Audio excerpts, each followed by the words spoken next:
The last thing I remember is the sound of my heart monitor flatlining, a long drawn-out beep that seemed to echo forever in the sterile hospital room. I was too weak to panic, too far gone to care anymore. The darkness closed in around me like a suffocating blanket, and I felt the lighter.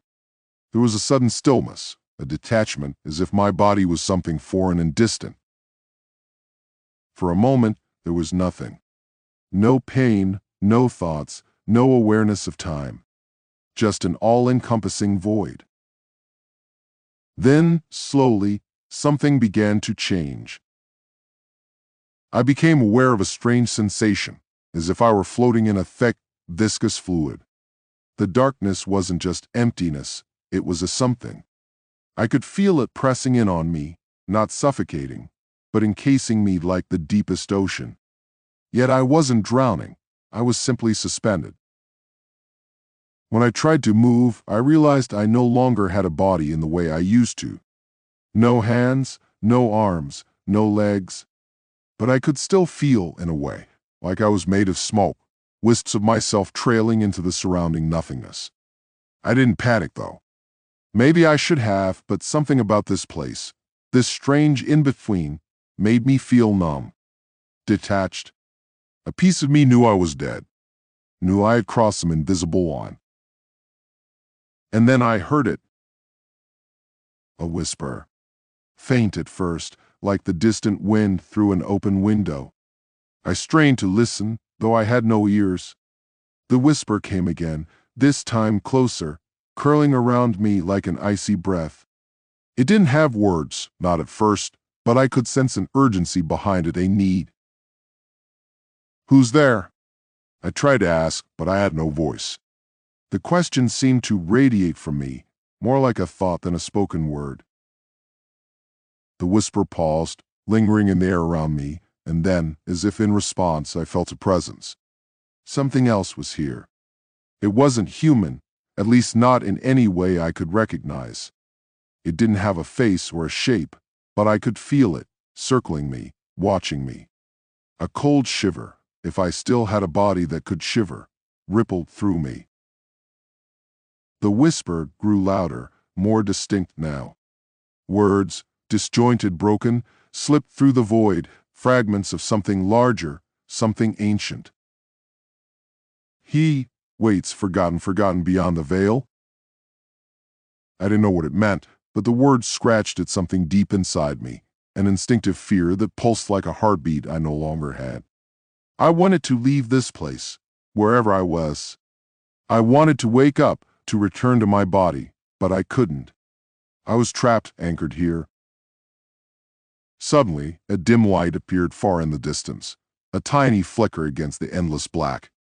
It wasn't warm or inviting, but it was something, a beacon in the emptiness. I focused on it, willed myself toward it. As I moved, if you could call it moving, I realized the light wasn't alone. Shadows writhed around it, figures barely distinguishable from the darkness itself. They twisted and shifted, never quite solid, always just on the edge of form. And then, as I neared, the whispers returned, more distinct, more voices blending together in a chorus of warnings. Do not cross, forgotten, lost. The words made no sense, but the fear behind them was palpable, seeping into my very being. Still, I pushed forward, desperate for some kind of answer, some kind of escape. As I drew closer to the light, the shadows began to take shape. Figures, human or something like it, stood there, barely more than silhouettes. Their eyes, if they had eyes, glimmered faintly, reflecting the distant light.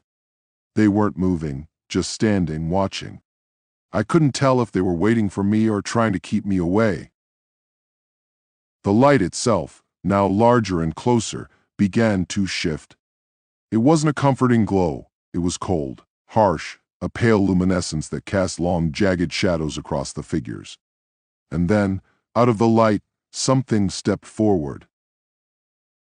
He or it was tall, impossibly so, its shape flickering and stretching, as if the light couldn't quite hold it in place.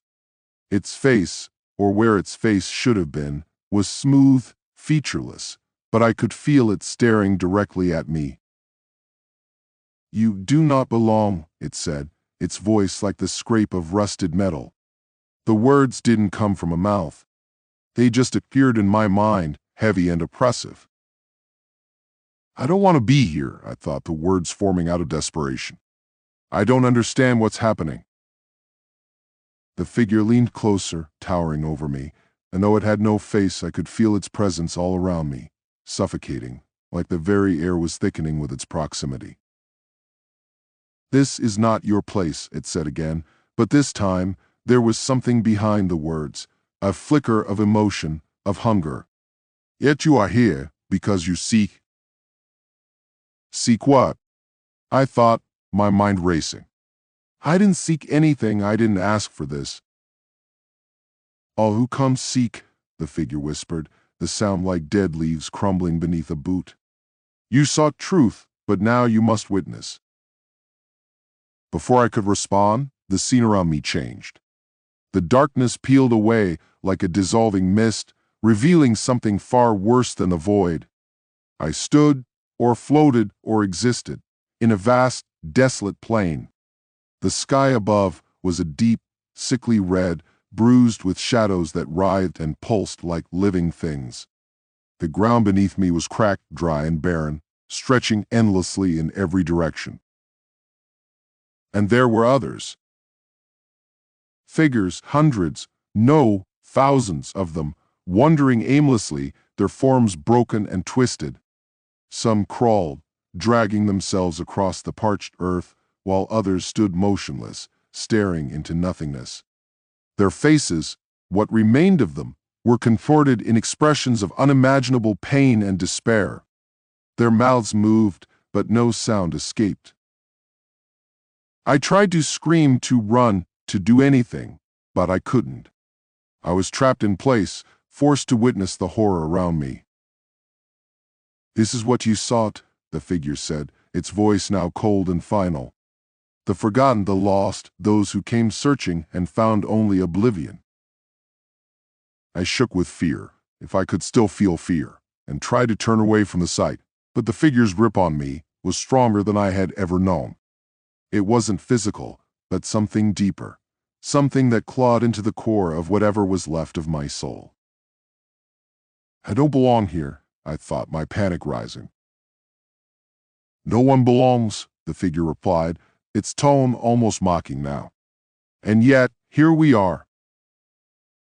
Suddenly, one of the wandering figures, a gaunt, hollow-eyed woman, turned toward me. Her eyes, wide and empty, met mine. She opened her mouth, and though no sound came out, I could hear her scream. It wasn't just a scream of pain. It was a scream of eternal, unending torment. A scream that had echoed through eons, lost to time, with no hope of release. I wanted to turn away, but I couldn't. The scream burrowed into me, filling me with a dread so deep, so primal, that it felt like my very existence was unraveling. "You will not leave," the figure said, its voice a whisper that curled around me like smoke. "Not until you understand." I felt the ground beneath me give way, the endless plain crumbling into darkness once more. I fell, not physically, but in some way deeper, more profound. I fell through the layers of reality, through time and space, past life and death, until there was nothing but the cold, unforgiving void. And in that void, the whispers continued, growing louder, more insistent. "Forgotten, lost beyond the veil." And I knew, with a sinking, suffocating certainty, that I was not dead. I had not moved on. I was trapped, just like the others, in a place where the forgotten lingered, forever lost to the world of the living. And I would never wake up.